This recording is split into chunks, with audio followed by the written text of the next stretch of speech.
humihinga at hindi gumagalaw. Nadurog ang puso ng hari. Hindi niya na makakasama ang mahal niyang anak. Oh, hindi! Anong nagawa ko? Very good. Paano na ako magiging masaya? Very good. Anak niyo munting prinsesa.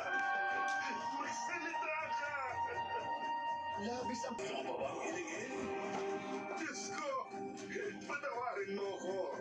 Anong silbi ng ganitong kapangyarihan kung mawawala sa akin ang anak ko? At anong gagawin ko sa pagkain gawa sa ginto? Hindi ko makakain yun.